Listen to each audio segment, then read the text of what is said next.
Tapi apakah barang yang kita order sesuai dengan spek kita? Contoh kalau kita masukin mesin, begitu di laut tuh kan asam kan? Yes. Itu kalau itu ngambang sekitar 2 mingguan di laut. Kalau dia hujan, netes di mesin kita. Jadi masalah nggak? Jadi. Ada nggak kejadian ini? Ada. Bahkan pernah ikut pengiriman kapal tuh dari China datang ke Indonesia, batu bara. Terus Koko ngawasin apa? Maksudnya QC-nya kan masih harusnya lebih nggak terlalu complicated nggak sih? Karena waktu itu ownernya minta saya ikut di kapal juga. Jadi Ko Thomas masuk ke dalam kapal. Iya, 1 bulan tuh di kapal. Enggak, bagi saya tidak berat. Kenapa? Pabrikan China sudah membuat pabrik lokal di Indonesia. Otomatis akan menyerap tenaga kerja di Indonesia. Tapi bagi pengusahanya, Pak? Bagi pengusahanya kan bisa upgrade knowledge kan. Kita harus upgrade kemampuan kita dan tidak bisa dibohongi. Sekarang pertumbuhan China sangat pesat. Ya. Kita bisa lihat di dunia global ini, Amerika punya 1 mobil Tesla, tapi China punya berapa mobil listrik dan bahkan sudah sampai Indonesia dan bahkan membuat pabriknya di Indonesia. Three Owners Podcast. Can I call you Rose? Oke, welcome back to Three Owners Podcast. Hari ini kita kedatangan si preman berarti Hello Kitty, Ko Thomas. Halo Ko Thomas. Halo. Vibe-nya bisa kerasa ya. Sampai sekarang saya masih deg-degan kalau di samping dia gitu ya. Habis berusaha tenang gitu ya. Ko Thomas, gimana nih Ko Thomas kabarnya? Puji Tuhan sehat. Paspor udah penuh nih kayaknya ya. Sudah. Siap Penuh dengan ready. cap. Penuh dengan cap bolak. Penuh dengan cap ya, sama visa berbagai negara. Betul, karena orang ini orang sibuk ya. Kalau teman-teman harus tahu ya, bisa hari ini di Indonesia, besok udah pergi lagi kemana gitu. Susah dapet jadwal slotnya ya kita ya. Benar ya kalau Pak Ciwi ini ya. Sangat sulit. Sangat sulit ya.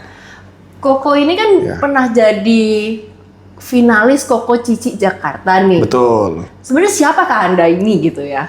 Saya ya karena saya sekolah di luar dan saya waktu tahun 2000 kembali ke Indonesia dan mulai aktif di berbagai kegiatan pemerintahan dari protokoler, Koko Cici dan berbagai macam berbau dengan kebudayaan Tionghoa. Bahasa Mandarinnya HSK 6 mentok gitu ya. Kebetulan saya salah satu dosen ataupun juri lah di dalam HSK tersebut. Aku Udah nggak bukan lulus. HSK 6 lagi, HSK 9 kayaknya. Kebalik ke 6 itu. Iya. Jadi bahasa Mandarinnya nggak usah diraguin lagi kok apa. Kalau mau belajar ke Ko Thomas. Gitu ya. Takutnya dijahatin sama dia. Enggak lah, ya kan. Tapi kita di podcast ini kita nggak mau belajar bahasa. Mau belajar tentang apa nih? Kita belajar bisnisnya. Kita belajar bisnis. Bisnisnya. Kita dengar-dengar Koko juga serial entrepreneur juga nih Ko. Punya beberapa rini usaha. Salah satunya pabrik yang nggak di lokal ya. Kita kan standar ya. Biasanya kayak di lokal manufacturingnya. Koko punya di China. Yes. Ini ilham dari mana Ko? Gitu. Jadi waktu saya kuliah S2, saya sudah membangun sebuah jaringan bisnis yang ada di China.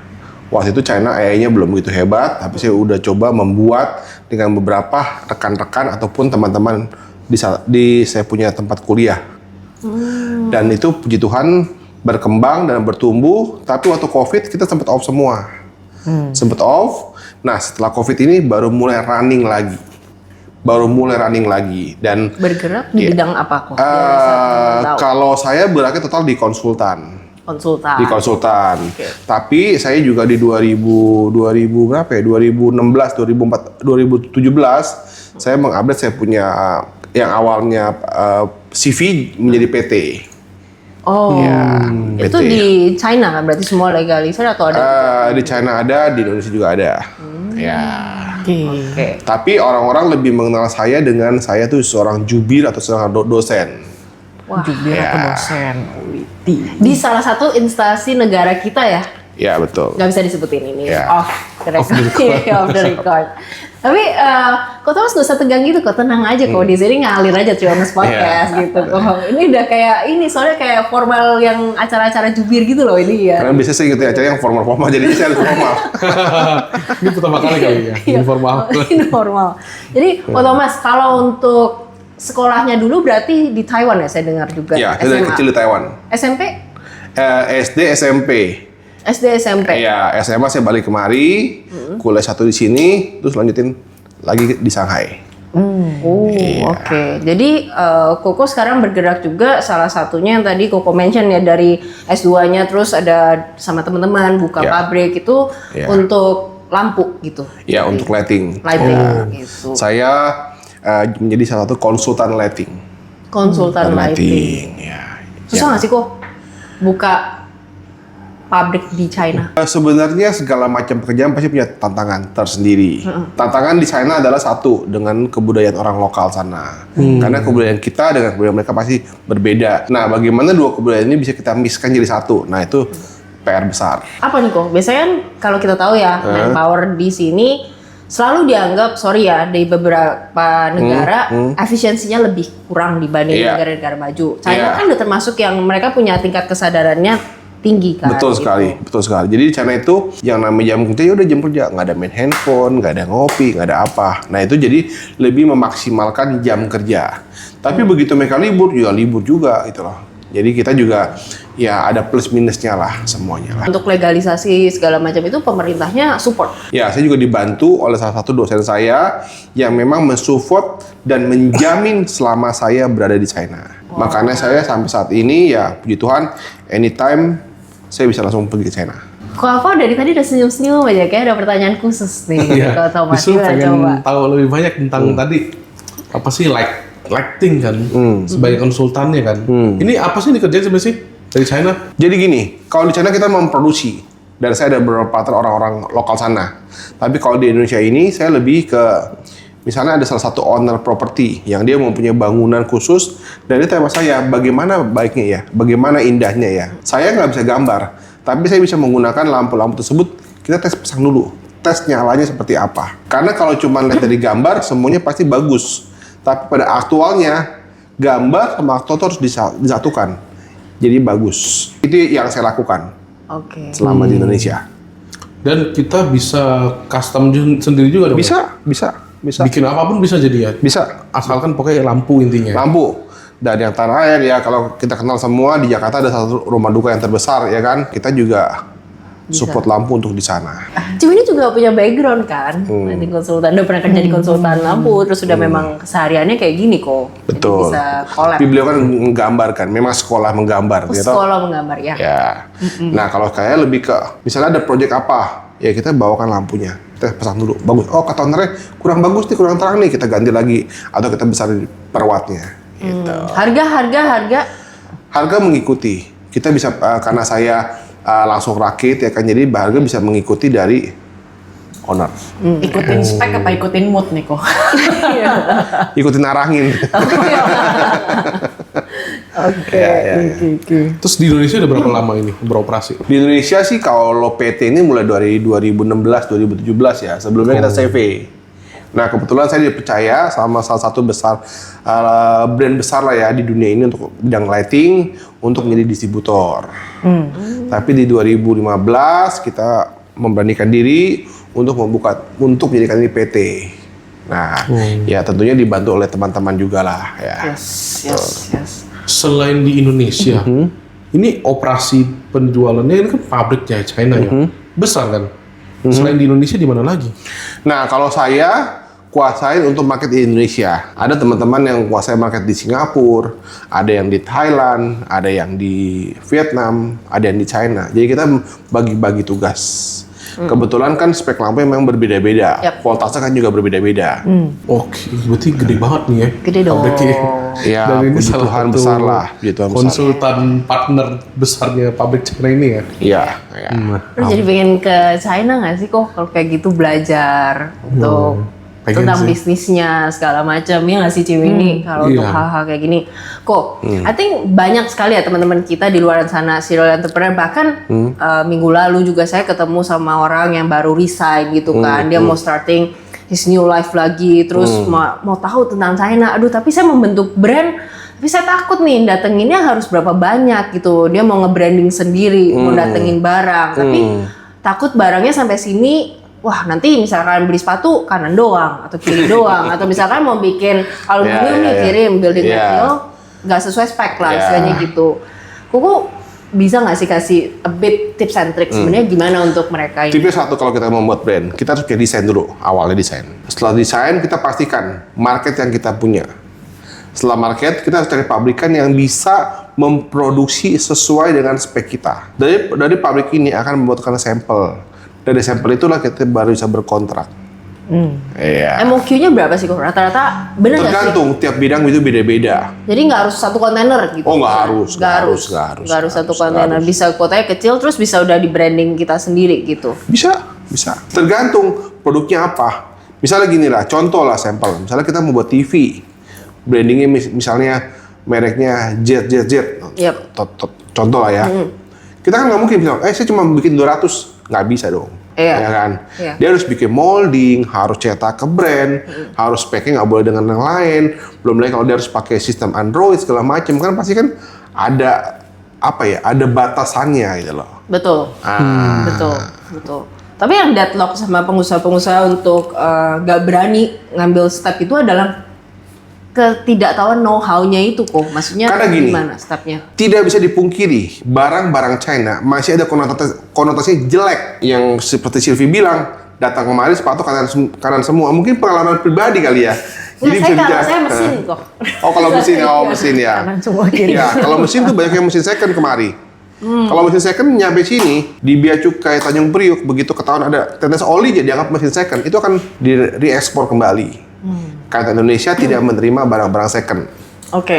Jadi step langkah awal pertama seorang yang pengen punya brand sendiri atau misalnya jadi trading ya istilahnya dari China. Koreksi saya kalau saya salah ya, Thomas. Jadi mereka itu harusnya lakuin research dulu nih ke China segala macam, pasti, kunjungan ya. beberapa pabrik. Ya. Misalkan dia mau bikin botol air minum gitu. Mereka kunjungan ke at least nggak cuma satu pabrik, Yes. 3-4 pabrik. Tapi kok Yes. masih ada yang orang-orang maksudnya persistennya, nggak usah kunjungan ke sana. Sekarang udah ada Alibaba, udah beberapa platform yang nggak usah ke sana, lihat dari website udah bagus nih kayak gitu. Bener nggak sih kok kayak gitu? Itu benar, dengan perkembangan teknologi yang canggih, ya kan, ada Alibaba, AliExpress, ada JD segala macam, betul. Tapi apakah barang yang kita order sesuai dengan spek kita? Contoh gini, kita pesan salah satu minuman lah, digambar misalnya lemon tea. Betul. Datangnya belum tentu lemon tea loh. Bisa lemongrass, bisa teh pucuk, atau teh apa, ya kan? Bisa aja. Tapi yang rasanya kan berbeda yang. Betul. Kalau kita tahu lemon tea kan teh dengan lemon. Tapi kalau dimix apa, kan nggak tahu. Nah, makanya kita butuh survei. Kunjungan lah ke sana, istilahnya Kunjungan gitu. ke sana, melihat dan memproduksinya seperti apa, sesuai dengan spek kita. Kan ada namanya barang sampel. Betul. Dari sampel itu kita baru mulai berkontrak. Tetapi ada namanya keterbatasan bahasa. Ya, betul. Maka butuh sosok seperti Ko Thomas gitu Ya. yang bisa bahasanya ekspres. Kalau enggak nanti waktu nego bener iyain aja gitu kan. Waktu tadi bener lemon bener kan. Belakangnya ada grassnya itu lupa karena nggak bisa bahasanya juga kan gitu. Nah, itulah yang saya bentuk waktu saya sekolah di Shanghai. Saya membentuk salah satu perusahaan yang menangani orang-orang Indonesia ataupun dari Malaysia yang berbahasa Indonesia datang ke China untuk melakukan survei pabrik, gathering, ataupun dia udah beli barang nih di China nih, mau masuk ke kontainer, kan butuh QC kan? Betul. Nah, QC itu penting. Kenapa? Barang dari pabrikan begitu masuk kontainer kosong, kita harus ngecek kontainer itu kosong apa tidak. Itu satu. Kedua, kalau kita misalnya masukin barang-barang yang bisa terkena basah, lihat kontainernya di sekeliling, ada nggak bocor. Kita nggak bisa ngatas kebocoran, kita pakai senter. Oh. Saya udah punya caranya. Contoh kalau kita masukin mesin ya. Begitu di laut tuh kan Ya. asam kan? Yes. Itu kontainer tuh ngambang sekitar 2 mingguan di laut. Kalau dia hujan, netes di mesin kita. Jadi masalah nggak? Jadi. Ada nggak kejadian ini? Ada. Cuman orang-orang nggak sampai kepikiran begitu jauh. Pikirnya kirim. Nah, kontainer yang buat ngisi barang kita nggak tahu nih. Dia ada bocor kah? Atau ada tepok di daerah mana? Atau ada lubang? Kan nggak tahu kan. Nah, jadi itu salah satu hal yang memang orang nggak pernah kepikirkan. Tapi begitu datang Indonesia, mesti ada karatan. Nah, itu jadi masalah. Atau barang baju basah, ya kan? 2 bal, ya kan? Nah, selesai dah tuh. Atau bahan putih Di laut kan asam, kena air, kuning. Waduh, kalau bahannya murah nggak apa-apa. Kalau bahannya mahal, ruginya udah bukan puluhan juta lagi. Nah, Berarti ada kemungkinan kayak si kontainer juga jatuh dan segala macam gitu ya. kalau jatuh sih ada asuransi. Cuman kalau yang namanya kehujanan di tengah laut, kontainer bocor ataupun lembab. Kayak saya dulu pernah ya kan kirim manggis dari Indonesia ke China. Itu bawanya dikasih arang, atau kirim seafood dari Indonesia ke China. Itu kita pakai kontainer yang benar-benar ada freezernya. Dicek juga freezer itu berfungsi dengan optimal atau tidak. Karena kalau kirim barang seafood nggak dingin, sampai hari mati ada lendir, Iya. reject. Jadi itu memang detail. Jadi Ko Thomas udah ngalamin berbagai fase dong kok. Ya, saya bahkan pernah ikut pengiriman kapal tuh dari China datang ke Indonesia. Itu waktu zaman masih muda sih. Kalau sekarang sih udah nggak mau. Karena itu 1 bulan. Apa item apa? Itu tambang, batu bara. Terus kok ngawasin apa? Maksudnya QC-nya kan masih harusnya lebih nggak terlalu complicated nggak sih? Karena waktu itu ownernya minta saya ikut di kapal juga. Jadi Ko Thomas masuk ke dalam kapal. Iya, 1 bulan tuh di kapal. Enggak lah, 3 minggu lah. Itu 2000 berapa ya? 2014, 2015 lah. Untuk ngawal barang ini sampai ke spotnya sana. Oke. Tapi itu sekali doang, seumur hidup. Nggak bakal kedua kali. Kali. Karena itu perjalanannya lumayan panjang. Capek ya? Oh, bukan capek-capek lagi tuh. Ya. So batu bara kan bisa dicolong di tengah-tengah jalan kan? Bukan dicolong aja, banyak kemungkinan yang terjadi. Ditukar lah, atau Iya, apalah. Ya, banyak lah yang terjadi lah. Jadi yang namanya segala bisnis, faktor X-nya banyak. Kalau kita nggak teliti sedikit, kalau kita nggak fokus, ya itu lengang. Makanya penting harusnya diadakan seperti I call it as like a business trip ya, especially Yeah. for entrepreneur gitu ya. Yeah. Ciwidey, Udah biasa apa. jalanin bisnis trip, udah pernah. Saya udah pernah, pernah berkali-kali, cuman memang nggak diekspos. Karena memang jujur saya nggak punya tim yang untuk menjual promo-promo atau menjual paket ataupun mempublikasikan, tidak ada. Nah ini dia makanya. Nah gimana kalau kita kolaborasi aja? Iya, Ya. betul ya, Ko Thomas. Itu yang kita bicarakan Iya. dua minggu yang lalu kan. Nah, bagaimana kita memixkan ya kan. Kalian punya tim, saya punya keahlian ya kan. Nah kita mixkan, kita buat jadi ini semacam sekolah bisnis. Betul. Tapi yang realistis ya, maksudnya Ya. tadi yang Ya. pertanyaan-pertanyaan itu bukan cuma lihat di platform tapi nggak kunjungan, terus nggak tahu trik-triknya gimana. Iya, betul. Tujuan kita lihat pabrik pasti tentu dengan bidang kita. Ya dong, misalnya kita bidangnya apa?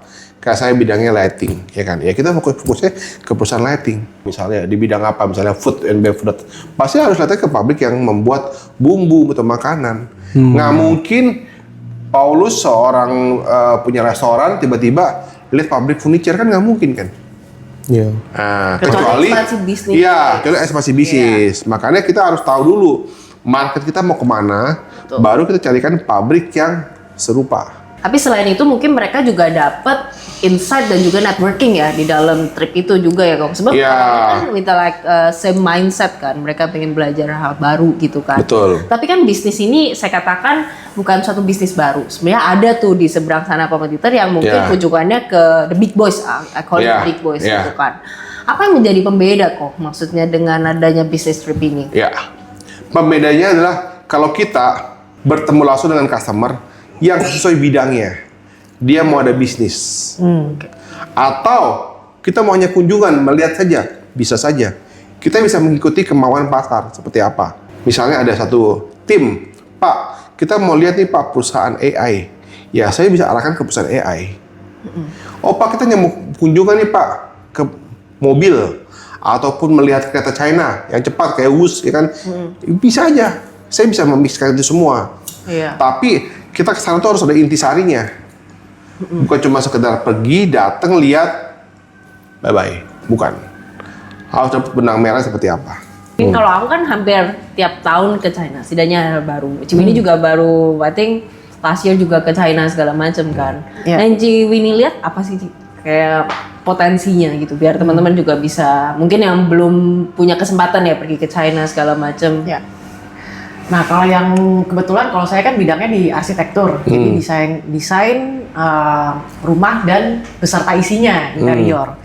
Nah jadi memang 1-2 tahun terakhir ini nih saya banyak menemukan klien tuh ya, begitu kita udah selesai bangun dia punya rumah, jadi buildingnya tuh udah jadi, nah udah waktunya kita mau isi furniture, mereka akan ngomong gini nih, oh nanti loose furniture-nya saya beli dari China aja deh, atau misalnya ya udah Wen saya minta gambar, nanti dari gambar itu saya mau coba cari deh di China factory furniture biar nanti dari factory China aja yang produce, nanti tinggal kirim ke sini, baru saya cari orang buat pasang. Nah itu yang saya sering dengar lah 1-2 tahun belakangan ini. Nah tadi kan Ko Thomas bilang kan ada bisnis trip juga yang bisa kita pergi ke pabrik furniture dan lain-lain. Nah itu bikin saya jadi ini sih, jadi pengen tahu juga, curious juga seperti apa. Nah mungkin kalau misalnya kita nih TOP nanti kalau ada waktu mungkin dalam 1-2 bulan ini mau bisnis trip dengan Ko Thomas bisa ya Ko ya? Kita Boleh, coba bisa, kunjungan ke pabrik furniture gitu. Tinggal kita atur waktunya dan kita harus tahu kita mau perusahaan apa nih. Biasanya gabungkan matching dengan yang terkait. Kan nggak mungkin kalau misalnya Winnie di bidang konsultan ya kan, terus saya bawa ke perusahaan car, kan bentrok gitu kan. Iya. Pokoknya intinya kalau saya mau ke pabrik furniture, Ko Thomas bisa bawa saya ke pabrik furniture atau showroom furniture yang bagus lah saya ya. bisa arahkan dan saya bisa bikin appointment dengan perusahaan terkait. Oke. Boleh tuh. Ya udah boleh lah kita coba bisnis trip lah ya. Yuk. Iya. Sekali ya. Harus. Bukan sekali, harus berkali-kali. Berkali ya. Ya udah ya. Itu namanya Anda mau pelarian kayaknya, ya bukan nggak kerja lama-lama. Oke. Oke, Iya. berarti abis ini mungkin kita bikin ini ya khusus yang di China langsung ya. Boleh, makanya I think kita bisa ngajak teman-teman di luaran sana juga kan untuk join trip ini, sebab I think investasi untuk especially yang kita zilenium ya, aliran zilenium gitu kan. Zilenium ini harus bisa yang namanya upgrade knowledge nih ya kan. Upgrade knowledge, makanya mungkin kita bisa katakan mungkin rate-nya ada rate tertentu kan, tapi memang I think kalau investasi sampai masa depan kenapa enggak gitu ya, nggak sih Ciwini kok apa gitu. Benar. Pasti kita bilang nggak murah, tapi juga affordable lah ya, nggak sampai harus sampai DP 1 mobil gitu kan. Waduh, Enggak kan enggak. rate-nya. Jadi stay tune ya mungkin ya buat para audiens gitu kan. Tapi Ko Thomas nanti kalau misalkan ikut business trip, saya termasuk tipikal customer yang grumpy banget, critical banget. Apa selain benefit itu? Maksudnya sebelum trip apakah kita ada, kayak pelatihan khusus gitu nggak sih? Ngeles. Ya, Dengan jadi gini. biasanya cungan gitu. Iya. Jadi gini, kalau sebelum kita berangkat, kita akan adakan briefing dulu. Kita harus tanya dengan calon yang akan berangkat ini, tujuan ke sana apa? Satu, hanya visit top, apa ada mau beli barang, atau hanya memang melihat perkembangan. Oke. Nah, kita harus tahu dulu sasaran customer kita seperti apa. Dari sasaran itu sudah tahu, kita baru bisa langkah berikutnya. Oh, misalnya Pak, kita hanya mau lihat saja perkembangan seperti apa. Ya udah, nanti kita arahkan. Jadi kita arahkannya tepat. Bukan cuma, yuk daftar aja, kayak orang pergi jalan-jalan, yuk daftar aja, ikut aja jadwal kita, ya kan? Wah, nggak bisa. Makanya kita harus tampil beda, membuat orang tertarik dan bermanfaat. Nanti kita akan rundingi bersama dan sesuai dengan kebutuhan customer. Betul. Karena gini, di China itu setiap pabrik itu dibagi-bagi daerah. You mau ke teknologi, ada daerahnya. You mau ke fashion, ada daerahnya. You mau ke tempat marmer, ada daerahnya. Jadi semua tuh ada daerah-daerah tersendiri. Betul. Nah, ya kita di Indonesia ada kawasan industri A, kawasan industri B, ya kan. Nah, kalau di sana tuh pindah kota bahkan. Tuh.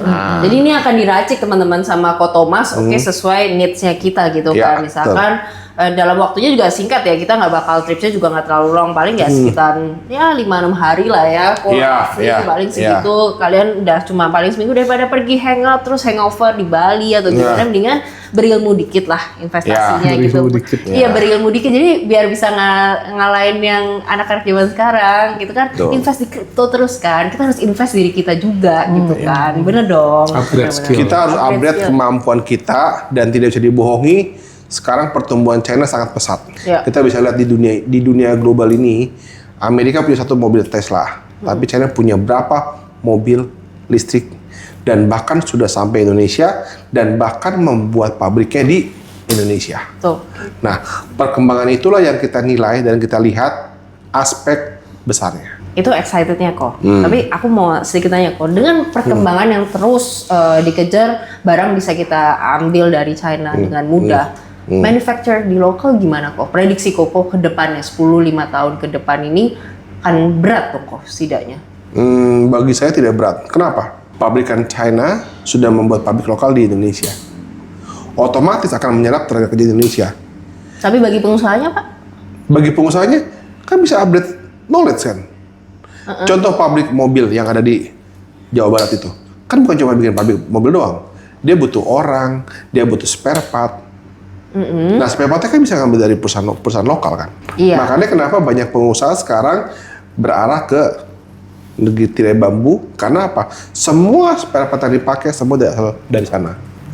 Bahkan handphone yang kita pakai ataupun TV yang kita pakai semua spare part dari sana semua.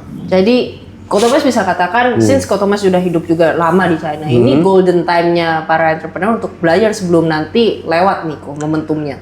Betul. Golden time itu adalah sebenarnya saat kemarin COVID. Kita bisa belajar di rumah lebih banyak. Yes. Di rumah, ya. Tapi sekarang COVID sudah lewat, nah kita harus melihat bagaimana sih perkembangannya.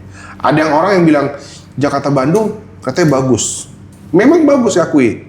Tapi kalau di China, dari Beijing atas sampai Guangzhou sudah ada kereta. Itu kalau pesawatnya 3 jam. Betul. Kayak dari sini kita ke mana? Ke Bali ya? Ya. Ke Bali.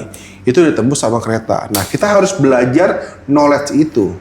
Dan pemerintah Indonesia mengharuskan setiap perusahaan PMA yang datang ke Indonesia itu harus menggunakan orang lokal. Tidak pure semua menggunakan warga asing. Ya, itu udah peraturan. Ya, yang nggak bisa kita agak gugat, ya kan. Kalau semua pakai PMA, orang kita mau ngapain, ya kan? Kita harus berdayakan orang kita. Di mana PMA tersebut membuat perusahaan, orang lokal situ harus dapat dampak efeknya. Apa? Kerja di sana. Betul. Nggak boleh semua pure PMA, nggak bakal dia. Akan dibatasin kok. Gitu lah. Ya. Jadi teman-teman kalau teman-teman bisa absorb ya, ini daging semua. At the end of the day yang harus kita lakukan adalah kolaborasi nih bagi entrepreneur ke depannya 5 tahun, 10 tahun ke depan. Mungkin udah larinya nggak ke heavy manufacturing, tapi udah mulai larinya ke tradingnya tadi yang Thomas mention gitu kan. Jadi mau nggak mau harus buka diri dan harus mau terus upgrade sekali lagi. Gitu. Hotel di sana, ya selevel bintang 4, itu kita cuma tinggal ngomong semua. Dari buka AC, buka horden, buka apa, Voice semua bisa. command ya? Voice command. Dan itu di Indonesia belum ada. Ada, tapi masih import. Belum ada, saya belum temuin. Bahkan hotel bintang 5 pun belum ada. Begitu masuk kamar, bilang apa, buka AC nggak bisa. Iya, kalau hotel belum ada. Cuma Belum ada kan? Klien saya rumahnya ceritanya smart home. Smart home kan? Nah, cuma itu mahal banget, harus update terus, harus upgrade. Jadi Berapa kayak, ratus juta pasti kan? hah? Berapa ratus juta itu kan? Iya, jadi kayak masuk rumah nih dia voice command, terus udah gitu nanti lampunya nyala, AC-nya nyala. Nah, cuman dia memang dia punya base IP ya atau apa tuh itu masih di Amerika. IP address-nya. Iya, IP address-nya masih di Amerika dan itu kan berbayar. Jadi tiap tahun dia harus bayar langganan supaya itu masih bisa ongoing. Pokoknya mahal Juga deh. IP address harus pakai static nggak salah itu. Iya. Nggak boleh berubah-ubah. Nah, itu kan berarti kan harus langganan IP address kan? Kalau kita ke negeri tirai bambu, kita masuk hotel, ya. Itu begitu masuk hotel, kita tinggal ngomong dengan bahasa Mandarin. Bahkan handphone saya pun, saya bisa ajak ngomong sama dia. Kita mau kemana, dia bisa mengarahkan. Iya. Di sini handphone selevel Apple aja belum bisa, ya kan? Kita bikin voice comment, kita mau kemana, Iya. ya kan? Iya. Dan bahkan bisa sampai tahu itu kan, oh kalau misalnya contoh, kita mau ke Surabaya, diarahkan nih, jalan darat sekian, naik pesawat sekian, naik kereta sekian. Nah itu yang belum bisa di apps dia ada di Indonesia. Di sana udah bisa. Nah itulah yang kita harus belajar sebenarnya. Iya, iya, Iya. betul. Iya, apalagi AI sekarang udah larinya itu ke agentic kan. Iya. Saya digital twin whatsoever, misalkan punya bisnis gitu kan, ada properti segala macam itu udah larinya ke Digital AI, twin, benar, AI. benar-benar AI-nya mengerikan, DeepSeek segala macam di Iya. China. So, Kemarin saya juga melihat acara Canton Fair, ya kan? oke. Dulu kalau kita punya kolam renang di rumah, kalau kita bersihkan orang kan, Ya. karena pakai robot. Robot itu masuk ke dalam kolam renang, bersihin itu semua kolam renang, kuman-kuman segala macam. Vakum ya. Itu enak. Nah itu yang belum ada di Indonesia. Iya. Nah itu yang perlu kita belajar. Bagaimana sih suatu alat elektronik bisa masuk ke dalam air, kedalamannya bisa sampai 2 meter, dan at least kolam renang di sini paling dalam itu 1,8, nggak ada nggak jarang lah yang 2 meter kecuali mungkin di GBK ya. Itu Iya. robot bisa sedalam sampai 2 meter membersihkan. Hebat berarti kan. Jadi nggak perlu mbak lagi bersihin. Pakai Iya, alat selang. otomatis mengurangi tenaga manusia. Betul. Iya bener. Kan daripada capek gitu, tukangnya ngerokok lagi, Iya. dan bayar robot, ya kan? Sebenarnya berarti intinya Indonesia tuh potensinya masih sangat besar. Gitu. Betul. Betul. Pasarnya masih sangat besar sih. Sangat Cuman besar. bagaimana kita melihat peluang ini dan satu. Dan yang kedua adalah bagaimana kita mengembangkannya. Ya. Ya. Jadi tetap harus istilahnya kalaupun barang itu mau masuk ke sini itu tetap butuh namanya lokalisasi lah ya istilahnya. Betul. Jadi sesuai dengan iklimnya kita. Terus itu Betul. maunya after sale service sih kok yang selalu saya sayangkan dengan produk-produk China ini yang mereka kurang punya jaringan kuat in a way. Betul, betul. Dengan brand-brand kendaraan yang sebelum-sebelumnya, Yes. mereka hanya fokus menjual saja. Jual buang kita Iya, pakai. dia nggak ada namanya service center, Nggak ada. customer service, ya kan nggak ada. Tapi dengan pengembangan sekarang ya kita bisa lihat lah. Kita sampai ke mall manapun ada namanya showroom, Ya. Ya. BYD contoh lah, ya kan. Iya. Mobil ini, mobil itu, dan ada pun customer service-nya, Iya. dan ada on call juga untuk keadaan darurat. Berarti kan udah apa ya? Ada perbaikan yang sangat wow, gitu lah. Ya. Jadi kok Thomas optimis lah barang-barang ini akan lebih baik dibandingin era istilahnya kita sebut MVP 1.0-nya China kemarin kan fokusnya ke menjual. Yang sekarang itu udah fokusing ke quality mereka Betul. meningkat. Karena di China pun sekarang udah fokus namanya ke customer relationship. Oke. Kalau dulu kan hanya untuk selling aja, Yes. tapi sekarang tidak. Oke. Kalau begitu kita harus set jadwal, mungkin harus ke sana Ya, kunjungan, terus sudah harus mulai packing ini ya kok kayaknya. Iya, Pindah segera. ke sana domisilinya gitu. 2 minggu lagi kita jalan kali ya. Iya, aku Thomas mungkin ada nggak sih kasih last quote ke teman-teman di luaran sana, terutama yang entrepreneur yang belum tahu jalan hidupnya mau kemana gitu kan, mungkin ke China lah nak gitu kan, daripada anda fokus nge-vape, Kejarlah ilmu Iya. sampai ke mabok. negeri Cina. Betul itu. Ya, kata kunci adalah di era perkembangan sekarang ini yang dimana-mana menggunakan AI, ya kan. Kita harus bisa belajar juga. Ya. Ya, dan AI bertumbuh berkembang pesat di China.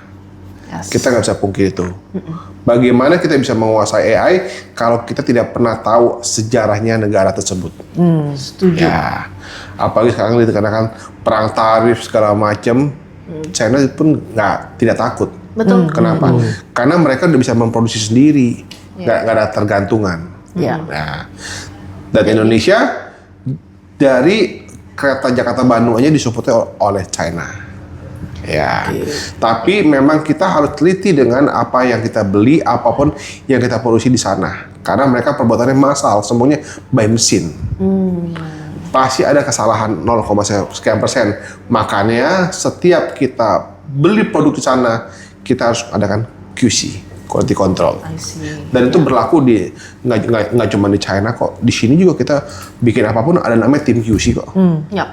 Jadi buat teman-teman udah harus siap-siap ya. Mungkin yang masih punya donatur ya, papa-mamanya gitu. Ini bukan pemborosan pitching ke mereka, tetapi ini suatu life investment gitu ya.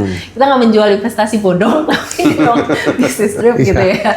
Enggak, tapi penting kan kok. Sebab Penting pring banget. satuku ada nih waktu itu aku sekolah juga di China kan Kak Thomas, tapi Mandarinku lebih jeblok dibanding kayak Kak Thomas kan gitu.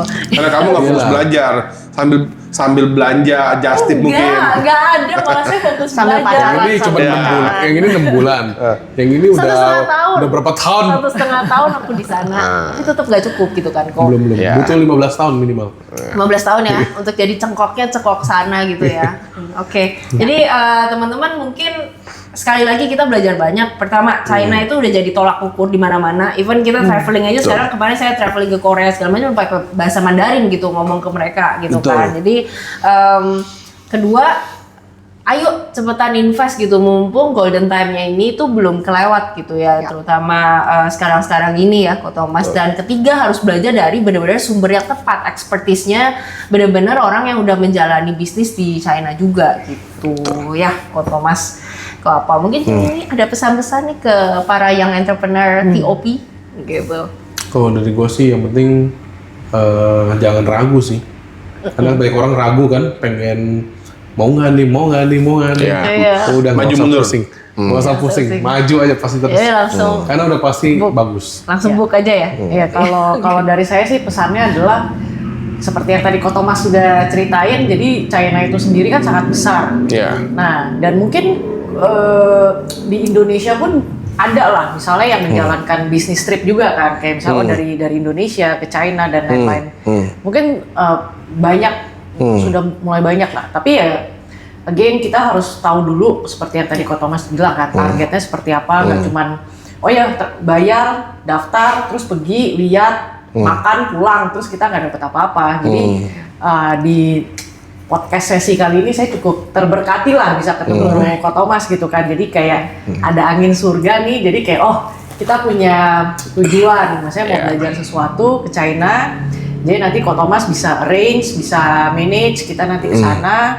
Terus udah gitu Ko Thomas juga seperti tadi udah diceritain memang udah ada bisnis realnya. Jadi bukan cuman somebody yang pernah tinggal lama di China cuman bisa bahasa China doang, yang oh ya udah nanti saya bawa kamu ke sana untuk jadi translator, bukan ya. Jadi Ko Thomas itu bukan translator tapi bener-bener the real businessman yang mengerjakan bisnis di China dan di Indonesia. Nah kalau seperti ini bagi saya seorang arsitek yang bisa dibilang engineer lah, saya lebih percaya sih sama sosok seperti Ko Thomas gitu untuk bawa teman-teman untuk bisnis trip gitu sih.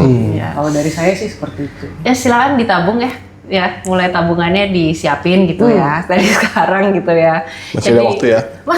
Masih banget waktunya. Kan kita masih lagi masak nih, mau gimana supaya relate sama teman-teman, nggak basi gitu bahasa anak sekarang. Dan kita satu kali keberangkatan tidak lebih dari 25 orang. Ada limited slot ini belum dibicarain loh tadi loh. Belum. Langsung sekarang di open. Karena apa? Kenapa saya bikin di bawah 25? Supaya kita fokus. Kalau terlalu kebanyakan, itu bukan bisnis trip, tapi tour. Jalan-jalan. Jalan-jalan, ya kan? Kalau kita mau bisnis trip ini, kita harus kita nyampe salah satu company, ya kan? Kita duduk di kelas, kita berikan knowledge dulu. Story dari perusahaan ini. Udah story, kapasitas dari perusahaan ini.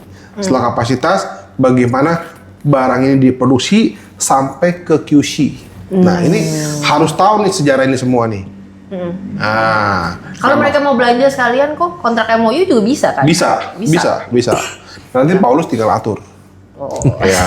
Komandan sih ya. Ya kan? Dia legalitas semua bisa diatur ya. Iya. Paulus atur. Ya, makanya saya bikin di bawah 25 supaya fokus.